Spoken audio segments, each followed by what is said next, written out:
Right हो जाएगा दोस्तों। यहाँ पर दिया गया है आपसे सामान्य ज्ञान में और आपसे कह रहा है भारतीय मूल की किस लेखिका को वर्ष 2023 का ब्रिटिश अकादमी पुरस्कार प्रदान किया गया है। अब आप देख पाएंगे कि भैया जो भारतीय मूल की लेखिका है ना, 2023 में ब्रिटिश अकादमी पुरस्कार दिया गया है इनको, है ना, ब्रिटिश अकादमी पुस्तक पुरस्कार ये किसको दिया गया है? इनका नाम है नंदिनी दास दोस्तों, न दिखेगा, इनका नाम नंदिनी दास है दोस्तों। ये भारतीय मूल की अमेरिकी हैं, नंदिनी दास इनका नाम है, ठीक है। और अगला क्वेश्चन आपसे दिया गया है कि वर्ल्ड इकोनॉमिक फोरम द्वारा जारी ग्लोबल जेंडर गैप इंडेक्स 2023 में भारत की रैंक क्या है? चलिए यहां पर बताना है वर्ल्ड इकोनॉमिक फोरम द्वारा जारी ग्लोबल जेंडर गैप इंडेक्स 2023 में जो भारत की रैंक है वो आपकी कितनी है।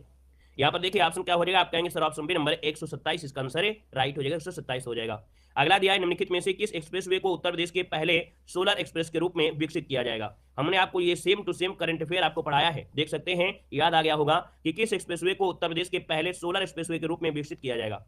तभी हम कहते हैं कि हमारी जो क्लासें होती हैं बिल्कुल आपको चाहे किसी का भी मॉडल पेपर हो, चाहे वो घटना चक्र हो, चाहे आपके अंके भाटी सर का हो या किसी का भी हो, हम जो करंट अफेयर पढ़ा देते हैं वहीं से आपको देखने को करंट अफेयर आपको मिलते हैं, ठीक है। तो इसलिए करंट अफेयर की क्लासेज जो आपको देते हैं, चाहे यूपी करंट अफेयर हो, यूपी जीके हो, या आपके करंट अफेयर आपको जरूर देखना है, ठीक है ना। यहाँ पर देखिए आपका जो आंसर है 40 नंबर में अब तक का सभी आ गया है, ये बुंदेलखंड हो जाएगा, है ना। हमने कहा था बुलंद, ये बुलंदी की बात हो रही है, तो बुलंद आपका बुंदेलखंड एक्सप्रेसवे आपका आंसर है राइट हो जाएगा दोस्तों, क्लियर हो गया है। और यहाँ पर अगला क्वेश्चन दिया गया है, कह रहा है निम्नलिखित में से किस भारतीय खिलाड़ी ने दोहा में आयोजित, है ना, IBFS विश्व बिलियर्ड्स चैंपियंस का खिताब जीता है, वो भी 26वीं बार। और जब बिलियर्ड्स की बात आती है तो आपको पंकज जी याद आना चाहिए था, हमने कहा कि पंकज आडवाणी हो जाएंगे, ऑप्शन नंबर आपका ये बन जाएगा। आगे बढ़िए, क्वेश्चन दिया गया उत्तर प्रदेश के निम्नलिखित में से किसका क्षेत्र सर्वाधिक है। और क्षेत्रफल की बात करें तो रट्टा होना चाहिए आपको, हमने बताया भी है, लखीमपुर खीरी आपका है ना, लखीमपुर खीरी दिया गया है, ऑप्शन नंबर आपका यहाँ पर है जो आपका ए नंबर है राइट हो जाएगा। सोनभद्र है, फिर सीतापुर आपका, फिर हरदोई, यहाँ पर ऐसे है ना, तो ऑप्शन नंबर ए हो जाएगा। और यहाँ पर है अगले क्वेश्चन को, अच्छा सबसे छोटा जो जिला आपका होगा किसमें क्या हो जाएगा क्षेत्रफल के हिसाब में, वो आप लोग कमेंट कर दीजिएगा, ठीक है ना। और यहाँ पर है जो जनसंख्या के हिसाब से अगर पूछ लिया जाए, है ना, देखिए क्षेत्रफल के हिसाब से तो आपका ये हो गया, और क्षेत्रफल में जो छोटा होता है वो आपका हापुड़ हो जाता है ना, बिल्कुल सही है, हापुड़ हो जाएगा, ठीक है। अगर हम जनसंख्या के हिसाब से पूछे, जनसंख्या के हिसाब से कौन सा है, तो आप कहेंगे इलाहाबाद जनसंख्या के हिसाब से सबसे ज्यादा है। सबसे छोटा जो आपका महोबा है, महोबा सबसे छोटा है, जो कि जनसंख्या महोबा में आपकी कम है। प्रयागराज में सबसे ज्यादा है, ठीक है ना। अगला क्वेश्चन दिया गया है कि निम्न में से उत्तर प्रदेश का पारंपरिक लोक नाट्य कौन सा है। चलिए, निम्नलिखित में से उत्तर प्रदेश का पारंपरिक लोक नाट्य इनमें से कौन सा आता है 43 नंबर में। हमने कहा 43 नंबर दिया है, और 43 का जो ऑप्शन बनेगा यहाँ पर राइट क्या हो जाएगा, रासलीला। ये दोस्तों याद रखिए, पारंपरिक लोक नाट्य जब दिया गया है तो ये आपका रासलीला है दोस्तों। रासलीला उत्तर प्रदेश में भगवान कृष्ण और राधा संबंधित होता है, ब्रज क्षेत्र का ये प्रसिद्ध आपका है, तो ऑप्शन जिसका आएगा सी नंबर राइट हो जाएगा। नेक्स्ट क्वेश्चन दिया गया है कि जनगणना 2011 के अंतिम आंकड़ों के अनुसार उत्तर प्रदेश में बालिका शिशुओं की जनसंख्या प्रति 1000 शिशुओं पर कितनी है। तो भैया बालिका की बात कर रहा है ना, यहाँ पर देखा जाए तो जो है यहाँ पर आंकड़ों के अनुसार शिशु, तो आपको बताइए क्या हो जाएगा। चलिए 902 होगा, बिल्कुल सही है। यहाँ पर ऑप्शन जिसका आ रहा है बी नंबर 902 आपको बिल्कुल आंसर है राइट हो जाएगा दोस्तों, याद रखिएगा, है ना। सर्वाधिक शिशुलिंग अनुपात बलरामपुर जनपद में है, और न्यूनतम जो आपका है वो आपके बागपत में है, ठीक है। सबसे ज्यादा कहां पर है, तो आपके बलरामपुर में, ठीक है। और यहाँ पर देखा जाए तो सबसे कम कहां है, तो आपके बागपत में हो जाएगा। हमने बताया बलरामपुर, है ना। बलरामपुर से एक बात याद आ गई कि जो अयोध्या में राम मंदिर बना है तो उसमें से बालक की रूप को स्थापित किया गया है, इसलिए उस मूर्ति का नाम दिया गया है बालक राम। क्या नाम दिया गया है, बालक राम नाम दिया गया है, ठीक है ना। और बालक कहाँ होंगे, तो आप कहेंगे सर बालक होंगे बलराम, बालक होंगे बलराम, तो शिशुलिंगानुपात जो आपका है सबसे ज्यादा बलरामपुर में है, और जो कम है वो आपके बागपत में है। आगे बढ़िए, क्वेश्चन दिया गया है सूची फर्स्ट को सूची सेकंड से सुमेलित करना है। क्षेत्र पूछा है और खनिज पूछा गया है। सोनभद्र में भैया क्या मिलेगा, सोनभद्र जाएंगे तो चूना पत्थर आपको मिल जाएगा, ठीक है, यहाँ से चूना पत्थर ले आइएगा। इलाहाबाद अगर जाते हैं तो वहां पर सीसा बालू मिलेगी, सीसा बालू यहाँ पर मिल जाएगा। ललितपुर जाते हैं तो ललितपुर से तांबा लाइएगा, ललितपुर से तांबा यहाँ पर आपका 1 हो जाएगा। और चित्रकूट में क्या मिलेगा, बाक्साइड हो जाएगा, तो यहाँ पर आपका 3 हो जाएगा। तो इसका स्क्रीनशॉट जरूर ले लीजिएगा, इसी प्रकार से स्क्रीनशॉट इसको लेकर रख लीजिएगा, ठीक है ना, क्योंकि ABCD लगा देंगे तो आंसर तो पता चल जाएगा, लेकिन आपको पता नहीं चलेगा कि यहाँ पे बाद में क्या पढ़ेंगे, इसलिए इसका स्क्रीनशॉट इसी प्रकार से ले लीजिएगा, ठीक है। स्क्रीनशॉट कभी कभी देख लिया करिए रात में, मतलब कभी कभी क्या है ना कि ऐसे तैयारी क्या होता है, मोबाइल स्क्रीनशॉट से ही भर जाना चाहिए आपका, ठीक है ना, अच्छी तैयारी के लिए जब यूट्यूब से पढ़ रहे हैं। चलिए अगला क्वेश्चन है कि कथक नृत्य के प्रतिनिधि बिरजू महाराज निम्नलिखित में से किस घराने से संबंधित है। जब बिरजू महाराज की बात आती है तो आप कहेंगे सर ये लखनऊ घराना से है, कहां से है, तो आपके लखनऊ घराना से है। एक भारतीय नृतक आपके रहे हैं, अब तो भैया इनका स्वर्गवास हो चुका है, ठीक है ना। तो ऑप्शन जो आपका बनेगा वो आपका सी हो जाएगा। और इनका क्वेश्चन क्यों बनता है, क्योंकि इनको भैया साहित्य संगीत नाटक अकादमी पुरस्कार दिया गया, पद्म विभूषण पुरस्कार मिला, कालिदास सम्मान मिला है ना, कई पुरस्कार भी इनको मिले हैं। अगला है गुलाबी गैंग आंदोलन का संस्थापक कौन है। गुलाबी गैंग जो आपका है इसके जो आपके संस्थापक आपके हैं वो आपके कौन है, यहाँ पर जवाब देना है, आपका आंसर क्या हो जाएगा। बाकी भैया वीडियो में लाइक की संख्या थोड़ा सा आज बिल्कुल से कम लग रही है ना, तो शायद बहुत लोग ऐसे हैं जो बिल्कुल भूल गए होंगे, है ना, बहुत ही लोग ऐसे भी होंगे जो बिल्कुल भूल गए हैं इस क्लास में वीडियो को लाइक करने के लिए। तो भैया सबसे रिक्वेस्ट है कि वीडियो को लाइक जरूर करते रहिएगा, ठीक है ना। सभी जितने भी लोग जुड़े हैं वीडियो को लाइक से जरूर करते रहेगा। हमने कहा जो चीज आपसे फ्री देना है ना, जो चीज आपको फ्री दे रहे हैं, जिसमें से आपके पैसे नहीं लग रहे हैं, उस चीज को देने में भी अगर आप कंजूसी करते हैं तो सोचिए कि आपसे अच्छा व्यक्ति कौन हो सकता है। जो चीज आप फ्री देने चाहते हैं, भाई लोग पैसे देने में कंजूसी करते हैं, है ना, भाई हर चीज देते हैं, लेकिन अगर आप ऑनलाइन पढ़ रहे हैं और ऑनलाइन के माध्यम से ही आपका भला होता है और दूसरे का भला होता है, तो ये कंजूसी किस काम की, किसी काम की कंजूसी नहीं है ना। इससे तो आपको निम्नता शब्द आता है, आपके साथ एक कमी शब्द आपकी आती है। तो इसलिए भैया इस चीज को भी अगर आप देने में कंजूसी कर रहे हैं तो आप सोचिए कि आपसे बड़ा कंजूस क्या हो सकता है ना। तो इसलिए आप लोग वीडियो को लाइक से जरूर कर दीजिएगा, ठीक है ना, क्लियर है। चलिए यहाँ पर देखो, गुलाबी गैंग आंदोलन का संस्थापक कौन है, 47 नंबर, 47 को ऑप्शन बी बनेगा। याद रखिए संपत पाल देवी, नाम सुना होगा या नहीं सुना है आपने, नहीं सुना है। देखिए गुलाबी गैंग आंदोलन की संस्थापक आपकी संपत पाल देवी हैं। गुलाबी गैंग महिलाओं का यह समूह है, उत्तर प्रदेश के बांदा जिले में, कहां पर है, उत्तर प्रदेश के बांदा जिले में 2006 में गठित हुआ था। और इसका काम क्या है, तो महिलाओं की घरेलू हिंसा और जो हिंसात्मक कार्यवाही है उसको रोकने के लिए है। यहाँ पर जो आंसर है वो आपका बी हो जाएगा। नेक्स्ट क्वेश्चन दिया गया है, कह रहा है एटीएम में, भैया एटीएम में टी का क्या अर्थ होता है। चलिए अब यहाँ पर भैया एटीएम में जो टी का अर्थ होता है वो होता है टेलर। क्या होता है, टेलर होता है। हमने सोचा कि आपको हमने लाइक के लिए बोल लिया, हमने सोचा कि आपको हमने लाइक के लिए बोला था, इसलिए आप लोग टेलर बोल रहे हो कि सर टेलर दे दिए, लेकिन हमने क्वेश्चन नहीं नीचे देखा क्योंकि नीचे लिखा है टेलर। हम तो यही सोचे कि हम जो भाषण दे रहे थे उसको आप टेलर समझ रहे थे, लेकिन आप तो अगले क्वेश्चन का आंसर दे रहे थे। ठीक है, बहुत अच्छी बात है। अगला क्वेश्चन कह रहा है कि किस मंदिर को ब्लैक पैगोंडा के नाम से जानते हैं। चलिए देखिए ब्लैक पैगोंडा के नाम से जानते हो, किसको जानते हैं, तो आप कहेंगे सर ऑप्शन नंबर आपका सी हो जाएगा। यहाँ पर कोणार्क का जो सूर्य मंदिर है ना, कोणार्क का जो सूर्य मंदिर है ये राजा नरसिम्हा देव प्रथम ने है ना बनवाया था, और ये 1984 में यूनेस्को में इसको शामिल भी किया गया है ना, और ये उड़ीसा में आपका है और ब्लैक पैगोंडा के नाम से जाना जाता है, भगवान सूर्य को समर्पित है। अगला दिया गया है क्वेश्चन कि भारतीय सुदूर संवेदन संस्थान की जो स्थापना हुई थी वो आपकी कहां पर हुई थी, 50 नंबर में। तो भारतीय सुदूर संवेदन संस्थान की स्थापना जो हुई थी वो आपकी हुई थी देहरादून में, ऑप्शन सी हो जाएगा देहरादून। नेक्स्ट क्वेश्चन दिया गया है कि हरिप्रसाद चौरसिया का नाम निम्नलिखित में से किस वाद्य से संबंधित है।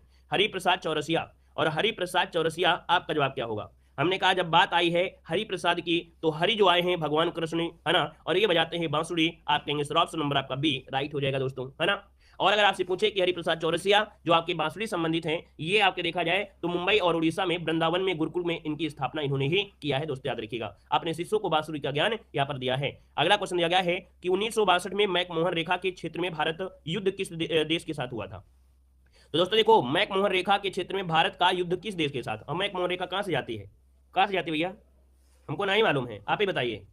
मैकमोहन रेखा चीन के साथ जाती है, बिल्कुल सही है। यहाँ पर आंसर आपका डी हो जाएगा कि जो मैकमोहन रेखा है ये चीन हो जाएगा। और अगर आपसे पूछे कि रेड क्लिफ रेखा, तो रेड क्लिफ रेखा जाती है पाकिस्तान वाली होती है, भारत और पाकिस्तान की हो जाएगी। डूरंड रेखा पाकिस्तान अफगानिस्तान के बीच हो जाएगा, ठीक है ना। और अगला क्वेश्चन दिया गया है कि निम्नलिखित पुस्तकों में से कौन सी पूर्व अमेरिकी राष्ट्रपति जो दिया गया है बिल क्लिंटन की आत्मकथा है। दोस्तों 53 नंबर आपसे कह रहा है, और 53 की अगर बात कर लेते हैं तो यहाँ पर आंसर आपका डी हो जाएगा माई लाइफ। क्या हो जाएगा, माई लाइफ, ये दोस्तों बिल क्लिंटन का आपकी है। लेकिन अगर आपसे पूछे कि माई कंट्री माई लाइफ किसकी है, माई कंट्री माई लाइफ ये किसकी है, तो ये लाल कृष्ण आडवाणी जी की है। किसकी है, ये आपकी जो है वो आपकी आडवाणी जी की है, आडवाणी जी की आपकी है यहाँ पर है। और यहाँ पर देखा जाए तो लॉन्ग वॉक टू फ्रीडम ये किसकी है, तो नेल्सन मंडेला की है, ठीक है। और जो दिया गया है बिकमिंग दिया गया है, बिकमिंग ये मिशेल ओबामा की है, ठीक है। ओबामा की पत्नी का नाम है मिशेल ओबामा।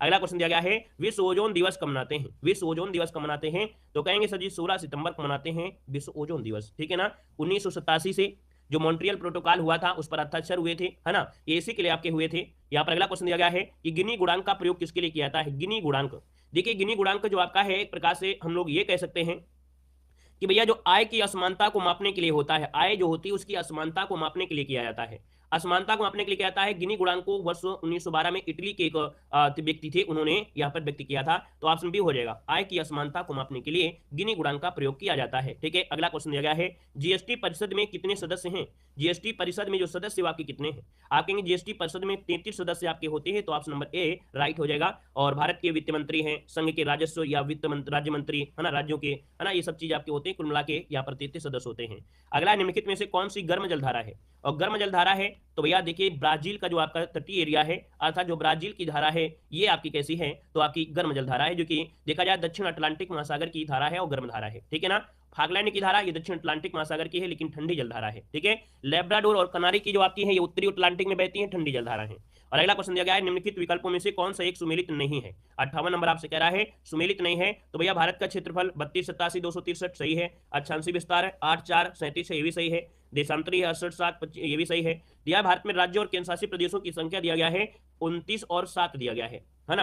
याद रखिएगा 28 और 8 आपकी है, कितनी है 28 और 8 आपकी है, तो आप कहेंगे सर ऑप्शन डी आपका गलत हो जाएगा। नेक्स्ट क्वेश्चन दिया गया है अंडमान तथा निकोबार द्वीप समूह का सर्वोच्च शिखर है जो कि सैडल पीक है, ये किस स्थान पर है। तो सैडल पीक जो आपका है दोस्तों ये कहां पर है, तो आप कहेंगे ये सर उत्तरी अंडमान में पड़ता है। ऑप्शन नंबर आपका ये हो जाएगा उत्तरी अंडमान में, ये आपकी चोटी आपकी दोस्तों याद रखिएगा उत्तरी अंडमान में। अगला क्वेश्चन दिया गया है पाक जल संधि किन दो देशों को विभाजित करती है। और पाक जल संधि हमने आपको एक बार नहीं तो बहुत बार बताया है, पाक से पाकिस्तान मत लगा दीजिएगा, पाक जलडंबू मध्य भारत और श्रीलंका के बीच आपकी है ना। जो ऑप्शन बनेगा यहाँ पर भी नंबर ए राइट हो जाएगा। नेक्स्ट क्वेश्चन यहाँ पर आपसे दिया गया है, कह रहा है निम्नलिखित वेदों में से किसे ब्रह्मा वेद के नाम से भी जानते हैं। ब्रह्मा वेद के नाम से जाना जाता है और इनमें से किसे जाना जाता है। आप कहेंगे सर 61 नंबर का जो ऑप्शन दिया गया है, 61 नंबर का जो ऑप्शन दिया गया है यहाँ पर राइट क्या हो जाएगा, तो नोट कर लीजिएगा 61 नंबर का ऑप्शन डी हो जाएगा, अथर्ववेद हो जाएगा। क्या हो जाएगा, अथर्ववेद हो जाएगा। मतलब अथर्ववेद को ब्रह्मा वेद के नाम से भी जानते हैं। वेद की बात करते हैं तो वेद प्राचीन भारत के धर्म ग्रंथ आपके होते हैं, ऋग्वेद, यजुर्वेद, सामवेद है ना, अथर्ववेद ये आपके होते हैं। सबसे प्राचीन वेद आपका कौन है, तो आप कहेंगे सजीव सबसे प्राचीन आपका ऋग्वेद होता है। और अगला क्वेश्चन दिया गया है कि निम्नलिखित में से किसकी तुलना मैकियावेली प्रिंस से की जाती है। तो देखिए 62 नंबर का जो ऑप्शन होगा सी हो जाएगा, कौटिल्य का जो अर्थशास्त्र है, कौटिल्य का अर्थशास्त्र ऑप्शन सी हो जाएगा। नेक्स्ट क्वेश्चन दिया गया है, कह रहा है कृष्णदेव राय के दरबार में अष्टदिग्गज कौन थे। कृष्णदेव राय के दरबार में अष्टदिग्गज जो आपके थे वो आपके कौन थे। तो यहाँ पर 8 तेलुगु कवि थे, जो ऑप्शन सी हो जाएगा यहाँ पर राइट हो जाएगा। दोस्तों याद रखिएगा कृष्णदेव राय के दरबार में 8 तेलुगु कवि रहते थे, अष्टदिग्गज, ठीक है। और यहाँ पर देखिएगा कि भैया कृष्णदेव राय के शासन काल को तेलुगु साहित्य का स्वर्ण युग कहा गया है, ठीक है। तेलुगु साहित्य का स्वर्ण युग कहा गया है, इनके समय को कहा गया है। और अगला क्वेश्चन दिया गया है, दिल्ली के निम्नलिखित सुल्तानों में से किसने सिजदा और पैबोज की व्यवस्था शुरू किया था। सिजदा और पैबोज है ना, यहाँ पर देखिए सिजदा और पैबोज एक रीति था प्रणाम करने की आपकी थी। रक्त और लौ की नीति चलाया था। नौरोज त्योहार भी चलाया था जो कि फारसी त्योहार आपका था। दीवाने अर्ज नामक सैन्य विभाग बनाया था। तुर्की चहलगामी को नाश किया था। अब इतने पॉइंट में तो आपको समझ में आ गया होगा कि ये बात हो रही है आपके बलवन की हो रही है। ऑप्शन नंबर आपका ये हो जाएगा। नेक्स्ट क्वेश्चन दिया गया है, कह रहा है निम्नलिखित में से कौन सी घटना सबसे पहले घटित हुई। कौन सी घटना सबसे पहले घटित हुई, तो आप कहेंगे सर सबसे पहले घटना है ये चंपारण आपकी है इनमें से। क्यों, क्योंकि चंपारण की घटना हुई थी 1917 में और खेड़ा हुआ था 1918 में, असहयोग आंदोलन 1920 में और सविना अवज्ञान 1930 में। तो आप कहेंगे सर ऑप्शन तो आपका भी ही हो रहा है। अगला दिया गया है, भारतीय संविधान के अंतर्गत वर्णित अनुसूचियों में से कौन सी एक अनुसूची राज्यों और संघ राज्य क्षेत्र के नाम और उनके राज्य क्षेत्र विस्तार को व्योम प्रदान करती है। तो दोस्तों यहाँ पर देखो आपसे कह रहा है 66 नंबर में, तो आप कह रहा है राज्य और संघ के बारे में है ना, उनके विस्तार के बारे में है। तो ये तो आपको हमने पहले ही बताया है, ये प्रथम अनुसूची में ही आपको देखने को मिल जाएगा है ना। यहाँ पर जो आंसर है वो राइट हो जाएगा, क्या डी नंबर ए राइट हो जाएगा, ठीक है ना। और अगर आपसे पूछे दूसरी में क्या है, तो भैया जो आपके संवैधानिक प्राधिकारी हैं है ना, उनके जो वेतन के बारे में उसका उपबंध किया गया द्वितीय में है। तृतीय में क्या गया है, शपथ के बारे में बताया गया है। चतुर्थ में जो आपके राज्यसभा में सीटों का आवंटन उसको बताया गया है। अगला क्वेश्चन आपसे कह रहा है, भारत के नियंत्रक मालिका परीक्षक का कार्यकाल कितने वर्ष का होता है। तो नियंत्रक मालिका परीक्षक का कार्यकाल होता है 6 वर्ष का। कितना होता है, 6 वर्ष का होता है। ऑप्शन बी बनेगा। नेक्स्ट क्वेश्चन दिया गया है कि भारतीय संविधान में वर्णित अनुच्छेद 117 के अनुसार किसी राज्य की विधानसभा में सदस्यों की अधिकतम और न्यूनतम संख्या पूछा गया है। किसमें, तो 117 के तहत किसी राज्य की विधानसभा में, और जब विधानसभा है तो अधिकतम आपकी 500 होती है और न्यूनतम आपकी 60 हो जाएंगी। मतलब ऑप्शन नंबर है यहाँ पर पहला ही आपका राइट हो जाएगा है ना। यहाँ पर आगे बढ़िए, क्वेश्चन आपसे अगला पूछा गया है, कह रहा है कि भारत शासन द्वारा राजकीय चिन्ह की स्थिति को अंगीकृत किया गया था।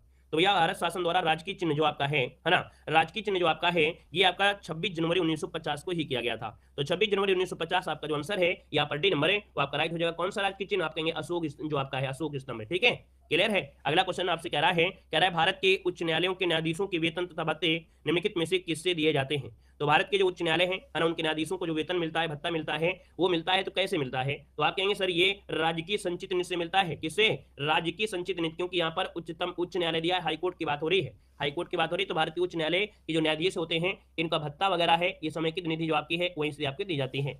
अगला क्वेश्चन यहाँ पर दिया गया है, कह रहा है रक्त में हीमोग्लोबिन बनाने के लिए निम्न में से क्या आवश्यक है। रक्त में हीमोग्लोबिन बनाने के लिए क्या आवश्यक होता है।